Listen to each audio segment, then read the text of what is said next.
STLHD Nation Podcast is back. It's been a few weeks. It's been a long time. But we're back.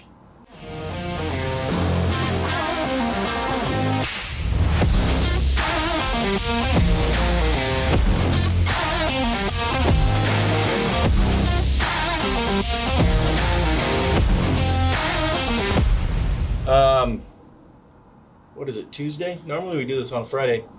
But We should just keep releasing them on Friday to keep with it will. the thing. We've had a... We'll pretend it's Friday. How do you feel about Friday today? It's Friday, I'm leaving early.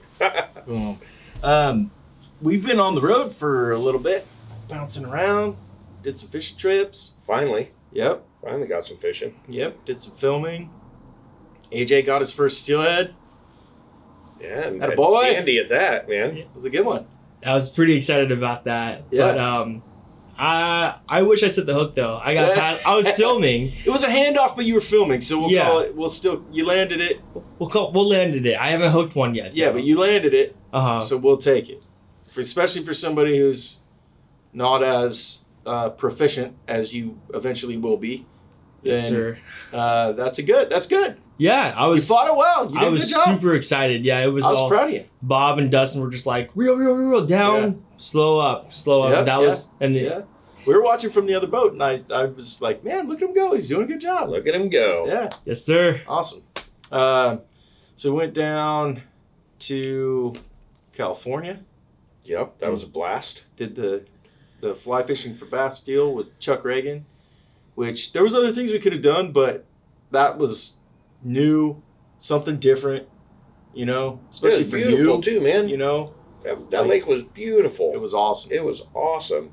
That really is a beautiful spot. It really was, man. That was the coolest part. Like Now that there's water. yeah, it's probably a lot less when there's no water there. Yeah, going over Lake Shasta, I think I told you, that's the most water I've ever seen in that lake. It was My whole fantastic. life. Yeah. I've driven over it Many hundreds of times. Yep. Hundreds of times. When we it's came beautiful. over the very first time you pass over it, I don't think I've ever seen that look like a lake in all the times I've been down there. Yeah, It's always been a river. Yep. And this time it was deep enough that the very first bridge that crosses it, it's actually a lake all the way at the top. Yep. It was awesome. It was a good place to test out the new jackets, which are completely sold out, aren't they? I think there might be like 4 2XLs left. If you're a 2XL guy, Get one of the last ones. hit one up. There's still vests though. There's the a vests good amount are of vests. Yeah, the vests have gone really well. Yeah. I honestly thought that it would be an opposite situation where the vests would sell out and we'd be sitting on some jackets, but I think we kind of counted on the weather turning to something not monsoon season. at least it's slightly not earlier. actually raining at the moment, but geez Louise, I'm ready for spring. Yeah. Yeah, we got that little glimpse when we were in California too, because it was sunny and It's nice. beautiful. And Then they got dumped on again. It's right been after rough. we left. Well, I got to fly to Salt Lake City next week, and I was looking at the weather. 65 degrees and sunny. Yeah. Not here. Not here. Thunderstorms, rain. Rained over an inch yesterday. Man. I mean, we need it. Water's good, but damn. Yeah. Do we have enough of it at this point with snowpack? I think it's at 160 or 170% of normal. So, That's good. The whole entire West needed it big time. yeah. That's great. Yeah, I think when we were going down to fish with Chuck, I think right before we left, I saw a news article that Lake Oroville had come up 270 feet this winter. Man. Like 270 feet closer to the top. That's a lot. There was of only water. about 4 feet of water line showing. Oh, when we were at the other. Yeah. Yep. In the middle of the lake. So we did that. That was super fun. It was an interesting new experience. We got a ton of cool footage. AJ almost hit a goose with the drone. That was cool. But before that, we went fish with Dan Fisher here locally. Had an amazing day. That's going to be episode 1, which will hopefully be out soon. Probably by the time you're hearing this, it'll be out, which is awesome. And then we went up to Washington and fished with Mike Z. Yep. And You unfortunately had to miss the first day. missed day 1. That's what happens when you make humans they ruin your plans. Yeah, my youngest got sick, so I had to stay home with her, and while my wife went to school, because she can't miss school, and then burned up there the next day, and unfortunately, it was one of those you should have been here yesterday situations. Well, I think if it wouldn't have been as good the first day, then the second day would have been a great day, or would have felt like a great day. It was still caught fish. It was still a great day. It was super fun. But the first day was so absurdly good. Yeah. That you couldn't top it. Yeah, and I was bummed out because I missed the first day, so I was kind of a grouchy sourpuss and didn't fish very well. We all have those I days. couldn't help it, man. I just couldn't get in the zone. Everything I did was wrong. It's just one of those days where I had the pressures of like business plus missing day one, and day one was so epic, and then I showed up and it was just like, I don't know, I just couldn't get in the right headspace. I felt like a spoiled little brat because you're in the most beautiful place in the world. You have all of your buddies with you. You're fishing for amazing fish. The fish are there. They're fighting. Yeah, you just can't put it together. But there was a good amount of fish. There was a good amount of fish. Despite what the state of Washington says.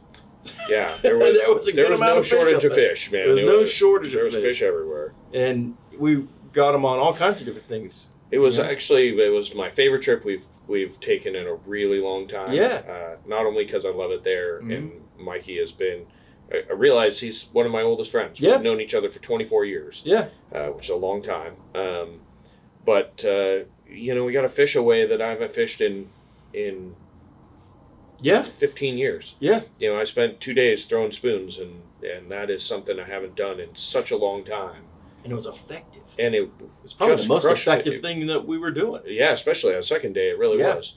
And I must admit, I get so tired of watching a bobber and dragging a bead that it was so phenomenally fun to throw a spoon for 2 days. Yeah, even when fishing's hot, if it can be a little monotonous. Yeah, watching a bobber all day. And it seems like now it's a thing that you just everywhere you go, it's what everybody wants to do. I mean, if it works, it's not hard. You don't lose a lot of gear usually. Yeah. You hook a lot of fish, although you lose a lot of fish. I find on bead fishing, you tend to lose a fair amount. I do.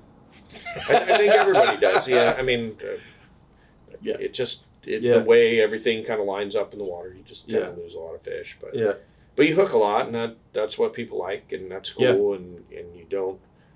It's effective. Yeah, but it's when it's all you do after a while, you're like, hey, look, another day of bobbering. Yep. So it was really fun to do something I haven't done in 15 years. Mm-hmm. And spoon fishing's so interactive. Just out of curiosity, and I know it depends on where you're going and what you're doing. Do you prefer a soft bead or a hard bead? I don't think the fish care, and I think hard beads are just easy to deal with, and I've done it for so long that I've fished it so long that way. Because, it came from being in Alaska and guiding trout. Yeah. And then we came down here and started fishing for steelhead. And that was a long time ago. And that's kind of how I started, and it never stopped working, so it was fine. I fished off beads and stuff enough, but I don't know, it's just easy enough not to change and effective enough not to worry about. Yeah. I noticed it feels like a lot of the people that I interact with online from the Great Lakes region prefer hard beads. Mm-hmm. Yeah, that makes sense. Don't see people using a lot of soft beads over there. Yeah. Again, there's various tool for every job, right? But just in general, that's what I see. I do think when you fish really big beads, I prefer a soft bead. Yeah. If I'm fishing like summer runs, I'm fishing a 6 mil or an 8 mil bead, or even a 10 mil bead. I would prefer probably just to keep using hard beads. Yeah.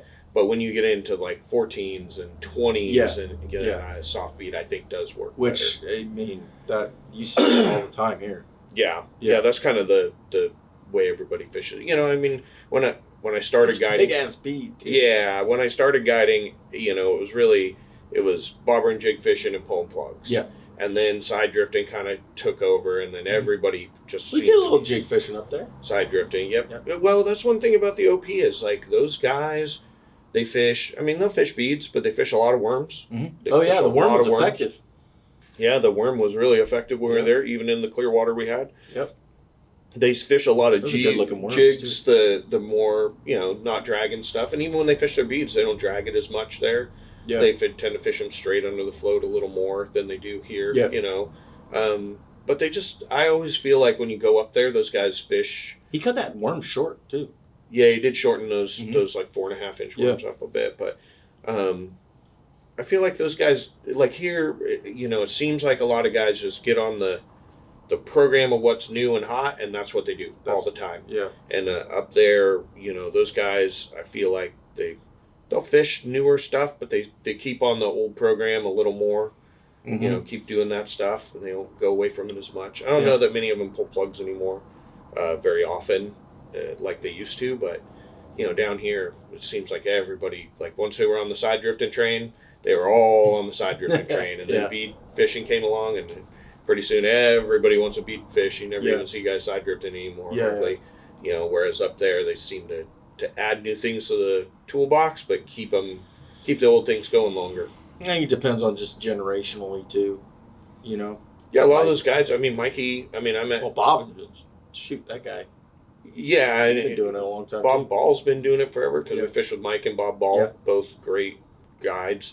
Mikey's been 29 years up there guiding in Forks. Bob Ball's a lot longer than that. Ran into Bobby Kratzer, who I used to work for up there. He's a great dude. He's OG on the Olympic Peninsula. Yeah. OG on the OP. Now there's a shirt. But yeah, and those guys just like it just seems to be a different mentality up there a little bit. Yeah. Just cool. It's fun. Yeah. Yeah, I mean that's it. Just you saying that reminded me of like these guys down in Northern California right now that are striper fishing. They run the same program that their dads and their dad's dad used, and it never changes. Yeah. And you wonder, are they going to throw something new in the mix, try something different? I mean, at least just for the fun of it, Yeah. But like, it's pretty much the same thing. I've been fishing for striper since I was probably 8 years old in Northern California, and I've never fished any other way. It's just you do the same thing. Yeah. But I mean, obviously it wasn't with fly rod or anything else too, because I mean that's a whole different ball of wax. Yeah. But just the conventional guys, it's the same old thing. Every year they load up on the shiners and they go to town, and it's so fun, and maybe that's the thing, fishing that live shiner is such a fun. It's fun as hell because they get all squirrely and nervous. And then, the nervous shiner. I mean, you guys throw plastics or whatever, but swim bait or something. But I mean, for the most part, it's the same old, same old. Yeah, it's interesting. Yeah, but I mean. But one thing too, and this is truthfully, when I was new to guiding, and again, we were mostly just pulling plugs or fishing bobbers and jigs. We weren't catching near as many fish as we did later on when we started side drifting and bobber and bead fishing and dragging, bobber dogging, and I think, it got hard sometimes maybe to justify that. Mm-hmm. You'd be like, hey, you want to go pull plugs, guys? I'd be like, why would I pull plugs for 4 fish when those guys over there just caught 16 on side drifting rigs, And so I think guys get caught up in the more fish. But I always think it's interesting. Mikey and I were talking, now you'll go over there and there'll be 40 boats in front of you all dragging beads. I'm like, I'll fish anything but a bead.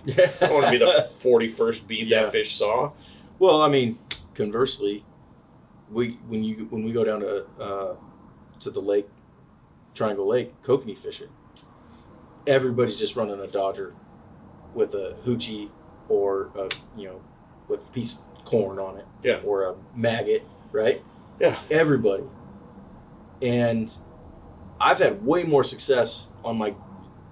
giant Ford fenders, big willow pattern, things that we've had. Probably, I think 2 or 3 of them were my grandpa Hudjon's that he bought in 1962 or something. They just haven't rusted yet.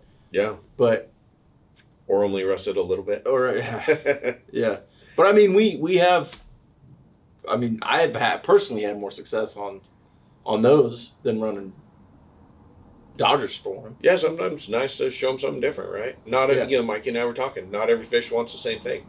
True. How many fish did we fish through where you'd fish it with a jig or a worm, and you'd fish it with a bead, and then we'd come in behind on our way out and stick a fish on a spoon. Yeah, totally different.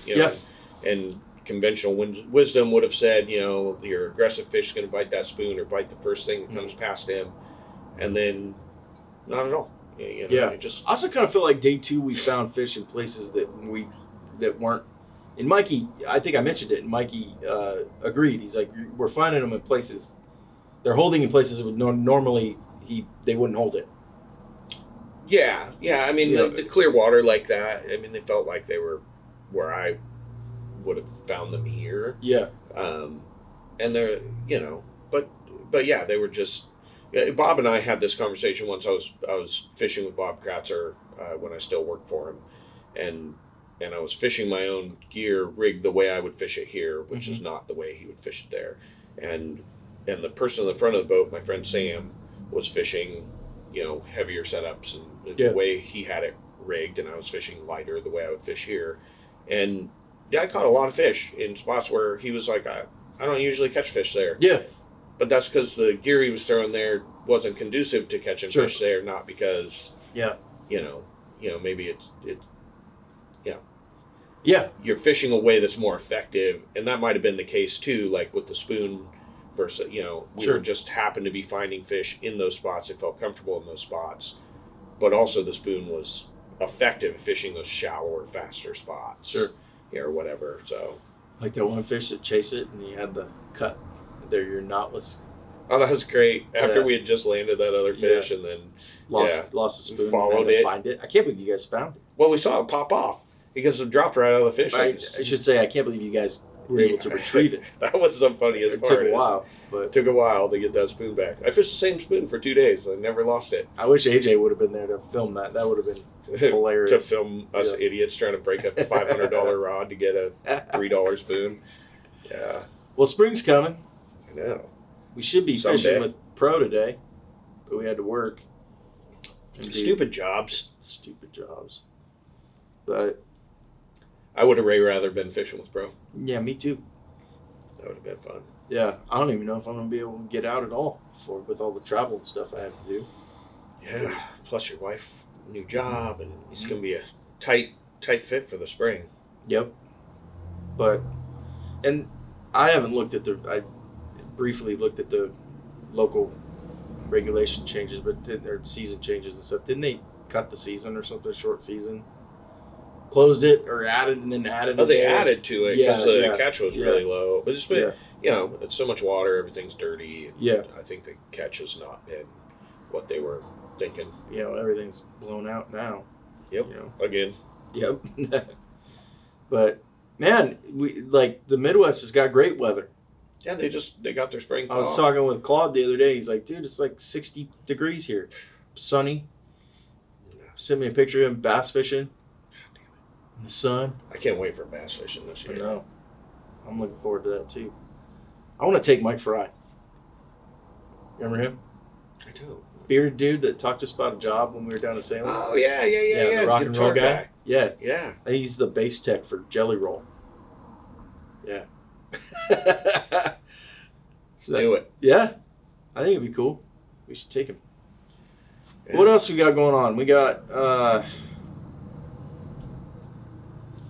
spring stuff is out. Summer stuff's coming soon. New rad hats that are all ours. Ooh, we do have new hats. But we also have a couple new hats coming in the next coming weeks, right? Yeah. The lightning bolt one thing? Yeah. Current hat is getting made right now and should be in probably in the next It'll probably come in next week and be live next week. We had the Ghost and the Scales that went live. Ghost and Scales. If you guys haven't checked out the Ghost and Scales hat on the website, go check them out, because the Ghost hat, I've already seen a couple people sending some pictures wearing the Ghost hat. It looks good. Yeah. It looks good. Like, it looks good sitting on the shelf, but it looks good when you're holding the fish. When you're holding the fish. Every hat looks good when you're holding the fish. And then we also have that work hard hat.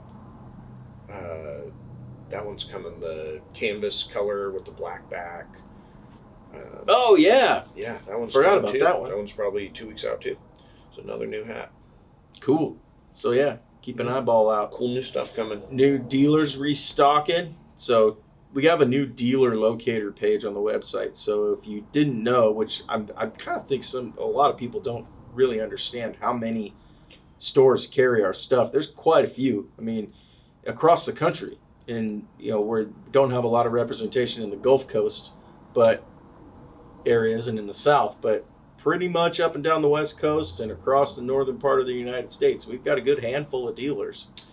Yeah, I think a lot of people are surprised to see it in some of the more, like the farm and ranch stores. Yeah. That's the one where I think people don't realize till they're in there, whether it's great. grain I or love coastal or, those farm and ranch stores. Yep.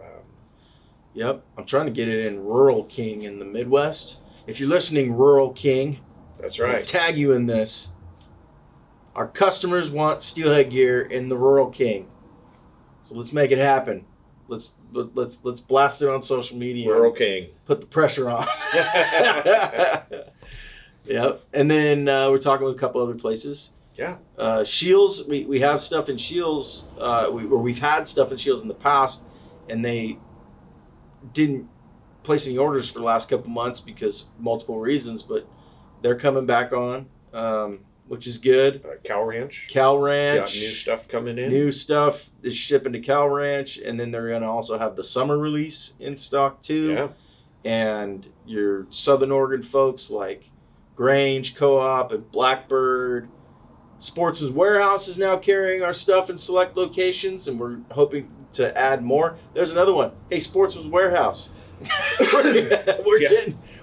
we're in like 20 locations or something like that. 26 stores or something. But like none in Oregon, none in the Great Lakes. Let's make it happen, Sportsman's Warehouse. Yeah, I mean, and when I went into Kelso on my way to... it was like 4 things. Yeah, it was just hammered. He went and stopped in the Kelso location on the way up to go fishing. Took a picture and sent it to you. Sent it to me. Because it was pretty depleted. And then I went in the next day and there was even less stuff, which is awesome. You guys we're so stoked that we get to continue to do this and that you guys continue to support this brand on multiple levels, and hopefully we can continue to support you in all the things that you do. But I think the thing I'm the most excited about of everything right now is Always Searching. We have episode 1 that's coming out, season 2, call them seasons. Good enough. Good enough. But it's our web series. If you haven't seen, if you're watching this on YouTube, you can find Always Searching in the playlists on our YouTube channel. But if you're listening to this, go to YouTube, subscribe, check out season 1 of Always Searching. First couple episodes, we're trying to figure it out. We're getting better. We were trying to figure out how we wanted to do it, what format. Some are better than others. There's definitely a handful of really good episodes in there. I love the California striper fishing one. Yep. I really like the one with Pro where we didn't even catch anything, but we had a great day. But that's because it's Pro. Well, and it's because Pro's great. But went back to his house and barbecued and had a great time. And we had a great time on the boat too. It's just one of those days where we didn't bump into anything. But that was this time last year. Yep. And then, so we got a whole new crop episodes we're working on. AJ's going to button up episode 1. Then we have episode 2. And then episode 3 and 4 will be kind of a 2-part The series. day you missed on the OP, and the day you made it to the OP. And then we're going to have to go out and film a few more as the sun comes out a little bit. But I'm super excited about it. I really feel like we're doing something different than what anybody else is doing when it comes to fishing and outdoor related content. I've spent quite a bit of time watching shows like Meat Eater, watching the guys and the addicted content that they create. There's a handful of just solo YouTubers that put stuff out there, and all of it's great, and all has its own place in the world, right? But I really feel like what we're doing with Always Searching is a totally different thing. It feels different to me. Does it feel different to you? I must be honest, I don't watch much of the. But you've watched So like, I will say though that it does feel like the focus on the people is a little deeper with what we're doing. Yeah. You know. And I think other people, you know, not you or me. Correct. Yeah. Who cares about us? I But you know, like when we did the California one, there's a whole section in that was just about the area and the people and I grew up down there, the vibe of that place, and I find it interesting. I mean, look, we all love fishing, but how many episodes of just straight fish porn can you possibly watch? You know what I mean? Like, you have to throw some layers in there, make it interesting. Talk about the people, talk about the place, talk about the history of the place. We don't do that in every episode, but I do feel like there is, and to be honest, I think maybe there's a little bit too much in some episodes from the first season. Yeah. Right? We have to find that balance. That's what I meant when I was saying, trying to full disclosure, we're learning. We're trying to figure out how to do what we do correctly, but I really feel like this particular episode 1 of season 2 that's going to come out, again, it'll probably be out if you're listening before you're listening to this podcast. I feel like it's exactly what we want to do with it. Yeah. You feel the same way? Yeah, I think that for sure, like, I feel like everything we've got coming for this season is just like where we're hitting our stride of what we really wanted it to be. I feel that way with like our apparel releases Mm-hmm. and the like technical products that we're working on. Yep. I feel that way with the show. I feel that way with the shop. I feel that way with the website. I feel like we finally hit the stride, you know? Like, everything's where we want it to be, at least for now. But specifically talking about Always Searching, man, I'm really excited about it, and I hope that everybody else gets as excited about it as I am. They probably won't, but I want them to, because I think it's super enjoyable. The episodes are like anywhere from 10 to 15 minutes. They're not super long, because who's got time, right? You can watch them on your smart TV now. You watch them on your phone. I think that we're finally doing it right, and this first episode showcases not only... I think what I'm so excited about is for episode 1 showcases everything that I personally want people to see about the brand. Yeah. Us as people, the people that support us, like Dan, the area where we're from, the fisheries, the fish, the camaraderie, the wildlife, just the scenery, all of it. The Blue Jays. The Blue Jays. Emphasis on the Blue Jays. You'll get it if you watch it. If you watch it. Just all of it. I'm very excited about it. And I'm excited for everybody else to get excited about it.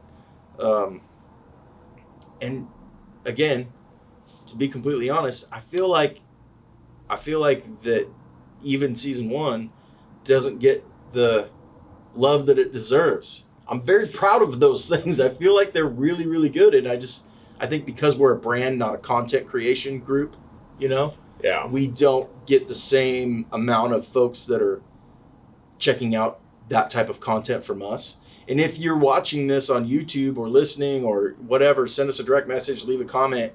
I'd love to know your feedback, because I do feel like people don't look to us for content like that. They look to us for what we do in apparel. That's our main gig. But it's all part of this lifestyle and what we're all passionate about.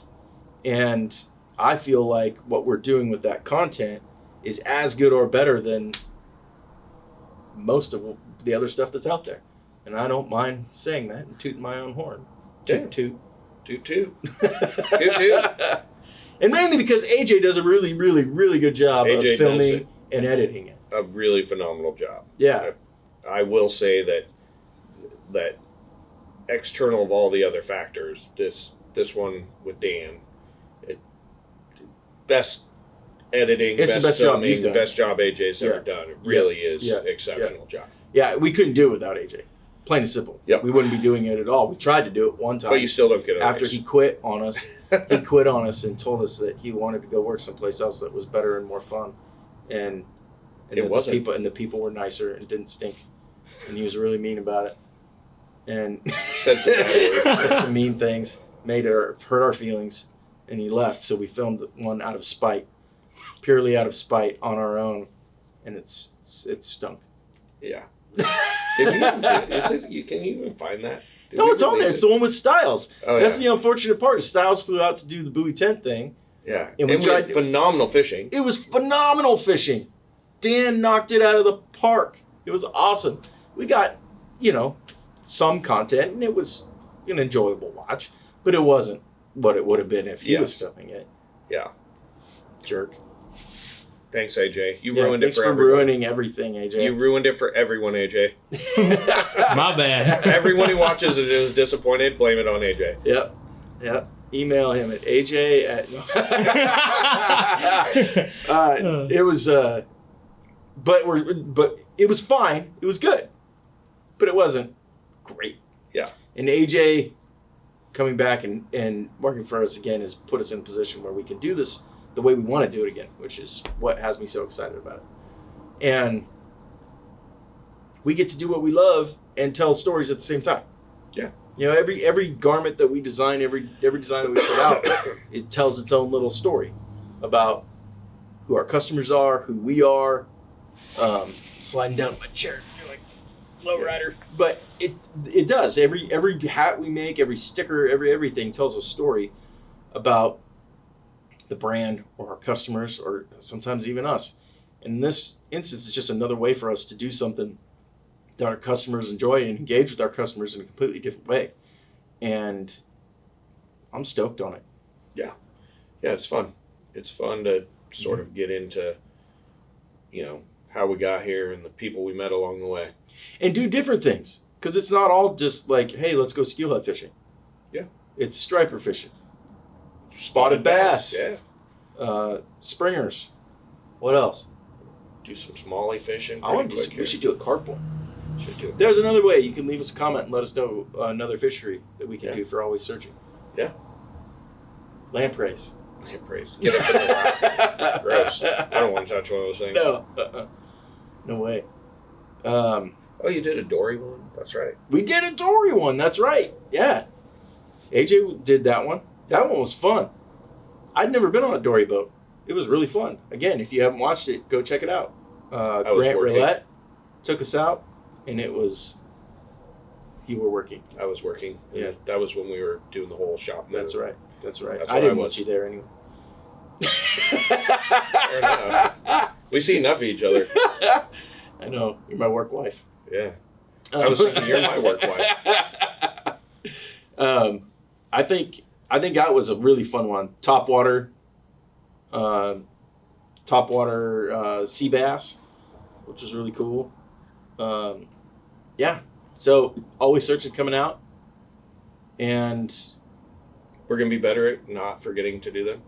We're gonna be better at not forgetting to do them, and I think it's gonna be good across the board. And other than that, I don't really have anything else to talk about. Yeah. I think we can wrap it up. Agreed.